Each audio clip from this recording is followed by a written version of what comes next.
The Ball State Cardinals travel to Jordan-Hare Stadium Saturday night, and it is the perfect opportunity to get Deuce Knight his first reps as an Auburn Tiger.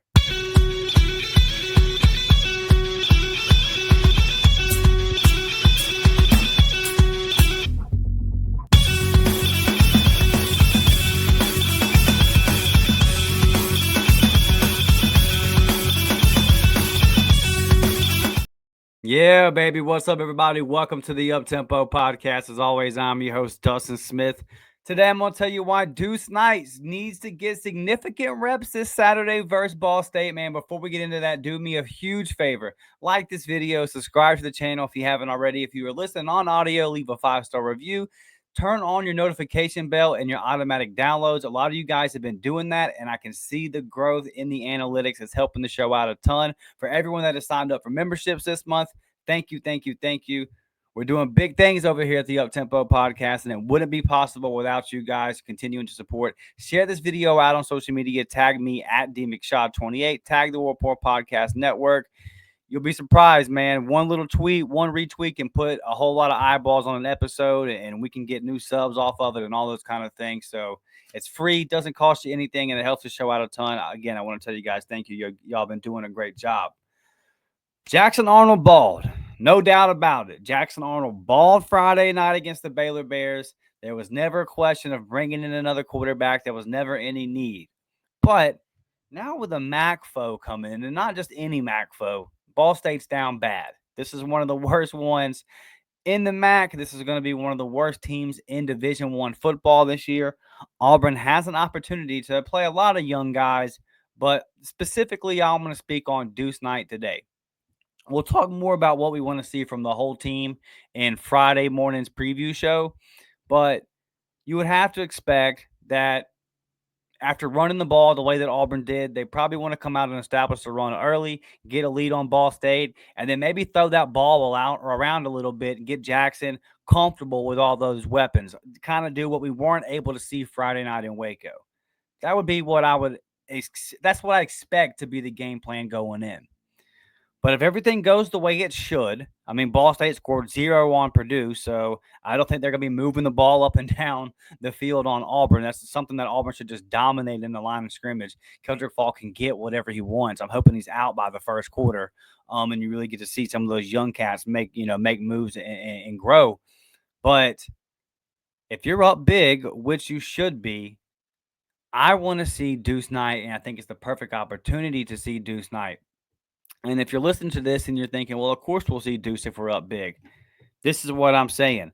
I don't want to see Deuce Knight with 8 minutes in the game hand the ball off and maybe do a quarterback draw or a read option or something and have little glimpses. No. That's not the way Deuce has been talked about this offseason. He's been talked about as the future of the program. We saw the clip with Hugh Freeze and Cam Newton. He told Cam, he said, hey, Deuce is special. Deuce is a guy. You don't get 5-star quarterbacks for cheap. Now, Jackson Arnold's a 5-star quarterback. He didn't come from cheap, right? And same thing there with Deuce Knight. You had to pay a little bit of money. You had to fork out a little bit of NIL cash. And I think it's just, I mean, like if you think back to last year, you didn't see Walker White until the ULM game. Now, a lot of that's Walker White.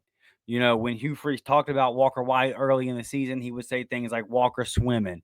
He's struggling. He just, he's young. He doesn't know exactly where to be and where to throw the football and where receivers are going to be. He doesn't really understand the protections, all those kind of things. Hasn't been the same narrative about our guy Deuce. Now, Hugh did say a couple of weeks ago that learning to set the pass protection is kind of the next step. Well, what better on-job training than Saturday night in Jordan-Hare Stadium versus a Division I football team? And what I want to see is I want to see Deuce get in there. Let's say dream scenario for what I'm talking about is that Jackson Arnold plays great. Okay, this is not a quarterback controversy type video, but that that Jackson plays great, that Auburn's up 35 at half, and then you give Deuce a series or two with the starters before then you pull the starters as far as the O-line and the receivers and all that. Now, I wouldn't be too mad if we just pull it, if you're up 35-0 and you're like, hey, Cam Coleman, Eric Singleton, you guys aren't coming back out after half. Wouldn't be mad at that.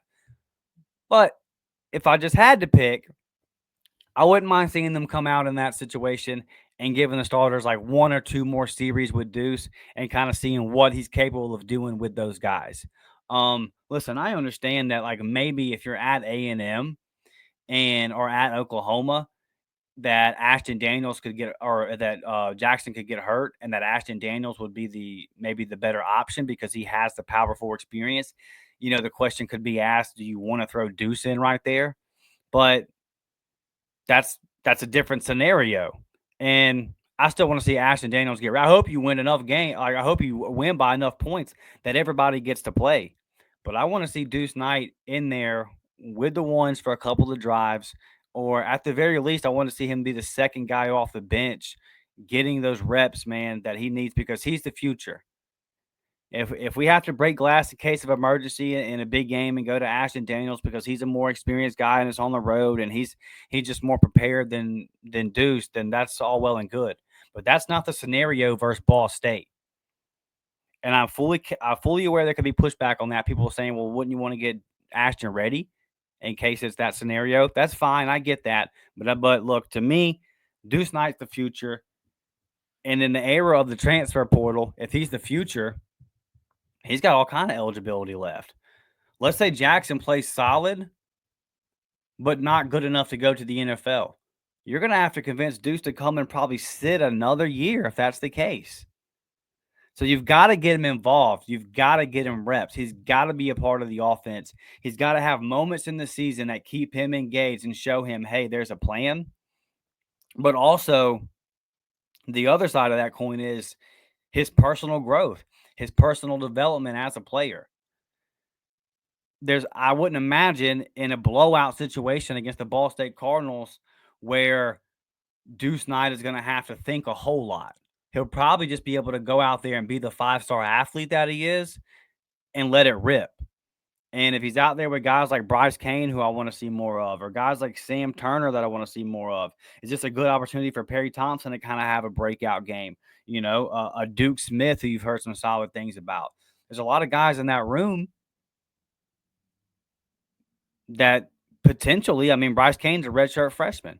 Like him and Deuce Knight, if they both stay at Auburn in a year or two, they could be a big time connection. Let's go ahead and start developing that chemistry now. We heard great things about Sam Turner and the spring that he had. We heard great things about Sam Turner and how strong he was in fall camp, and he was a guy to watch. Now you're hearing really good things about Duke and coming on. And I said Duke Williams. I meant Duke Smith. My apologies. If I said Duke Williams, I meant Duke Smith. The athlete coming in a Southside Selma there, just an absolute ball player. He was one of the very few players that was late to camp. He came in during the summer. He was one of like the 3 or 4 guys that wasn't there in spring. So it took him a couple practices to get everything together and get right. But you're really hearing that he's coming on and he's looking good. So there's a lot of young guys in that roster, in that room, that are going to probably be the guys that Deuce is throwing to whenever he's quarterback. And it's a great opportunity to build rapport with those guys, man. And I completely understand if you're the Ball State coach and Auburn's up 45 and you come in and you're slinging around with Deuce, that you'd be butthurt. But Auburn's got to worry about Auburn. And Auburn's got to worry about the future and letting Deuce Knight have fun and letting Deuce feel like he's a part of the offense. Hey, I've heard great things about Bryce Kane and how he's really, really coming on. And y'all know what I'm going to say on this because I said it a lot about Perry. And you guys remember that I went and saw Bryce Kane play 4 times his senior year. And I said this guy's going to be a dog in a year or two. He wasn't ready for SEC football last year, but all the traits were there, and he's a hard worker. I felt like it was going to come. To hear that a guy in his second fall camp as a redshirt freshman really started to turn it on, that's not surprising. He's still a top 200 player. That's the natural growth of things. There's not a lot of Cam Coleman's, man. So how fun would it be to see Deuce Knight and Bryce Kane hooking up for some big plays Saturday night in Jordan-Hare Stadium? It'd be electric, man. It'd be absolutely electric. So you've got young weapons out there that are kind of buried at the bottom of that wide receiver room because the top of it is so elite. I want to see those guys get reps, and I want to see it be Deuce Knight ripping the ball to him, man. Let him come in, let him run the offense. Again, I know he doesn't have the whole thing down and all that kind of stuff, but that shouldn't be a thing versus Ball State. You don't have a lot of these opportunities. I mean, when's the next one going to come? I guess maybe South. Maybe you might be in this situation versus South again. But then after that, Mercer, maybe you're up big on somebody like Vandy or Kentucky if everything goes that way, but you never know in the SEC, right? So, like, in this kind of scenario, and how much fun would it be, man? The first home game of the season, if Jackson balls out and leaves no doubt, and then Deuce comes off the bench and he plays well, man, that place will be electric. Even up by 40, that place would be electric. Everyone would be sitting on the edge of their seat. Everybody at home would be sitting on the edge of their seat. What's the big time guy going to do? And hey, I haven't seen a high school quarterback recruitment that Auburn has been more hype about than Deuce Knight in a very long time. This is the guy. This is the future. So take this opportunity to develop him. Take this opportunity to get him the reps, to show him that he is a part of the future, and let's move forward in his development. I think it's a big opportunity, and I hope we don't waste it. I hope we don't come out there up by 45 and do the respectable thing. And look, I'm not saying that Deuce has got to throw the ball 15 times, but like I want to see him throw it. I want to see him air it out, no doubt. That's why you went and got him. And again, how many of those opportunities are you going to have this year? So, based off of everything we've heard in practice and all that kind of stuff, he should be more than ready to make that happen. If you're asking where does Ashton Daniels fit into all this, again, I just think that Ashton Daniels has a lot of experience. So, I'm not sure what bringing Ashton Daniels in a blowout of Ball State is going to do. At least not being the second one out. And again, like I'm not, it's not a hill I'm willing to die on. The counterpoint to that is if he's really your second string quarterback, if you get into a big game situation right now, and you want to have him get reps with the twos or get reps as a second string quarterback and all that kind of stuff, and him be the one to get a couple of drives with the ones, I won't push back on that. That makes sense. I'm not mad at it, but I'm looking long term here, and also it's really the amount of football that Ashton Daniels has played that makes me feel that way. It's because he's played so much football already that you know, I feel like you can give Deuce the majority of those second string snaps and then still over the Ball State and South Alabama game, still find a way to work Ashton Daniels in. Maybe next week, maybe switch him out. Maybe one week take the opportunity to let Deuce be the guy and then be, Ashton, whatever. And what's going on in practice plays a lot into that as well. But you're hearing that all those guys are doing nice things. So just for me, I'm just kind of looking long term here, transfer portal, what's the plan in the future, and all that kind of stuff. And I think that if you get to the end of 12 games, and the hope would be Jackson's played well enough to move on and go to the NFL. But even if he's played good and he's returning, and you really want Deuce to come back that next year, it would help your case a whole lot if you were able to point to games like Ball State, South Alabama, Mercer, and say, hey, we got you in when we could. You were able to do some big things, put them on tape. You're for sure the second guy this year. There's no Ashton Daniels in your way or anything like that. And then in that scenario, if you say you were able to redshirt Deuce, then you're telling him you're a redshirt sophomore and the team is yours. So a lot still to be determined there. You never know how a quarterback room's going to shake out from season to season.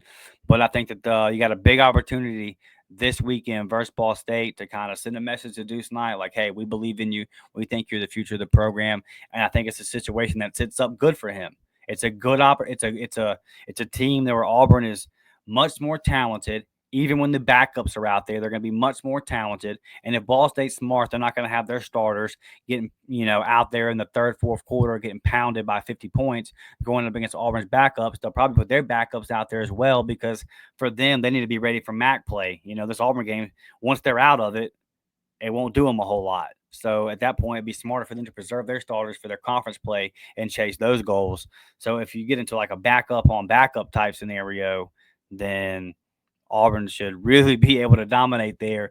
And some of the stuff that a freshman quarterback might struggle with pre-snap and all that kind of stuff, this is a perfect situation for him to be able to iron out those kinks. So big opportunity this weekend for a lot of young guys to play, and I think you could have a lot of fun seeing this Deuce Knight and like a Bryce Kane connect up, a Deuce Knight and Sam Turner. It could be one of the things where you're excited about the present, and then you get to see a little glimpse of the future, man. So can't wait. Can't wait for Saturday night inside Jordan Hare Stadium. First home game of the year. Looking forward to it, man. Do me a big favor again. If you haven't subbed to this channel, you'd be surprised the percentage of you guys that are watching episode after episode that are not subbed. It's free. Just sub to the channel, share it on social media, tag me, tag the War Report, all that good stuff. And I will see you guys on the next one, man. It's War Damn Eagle. I'm out.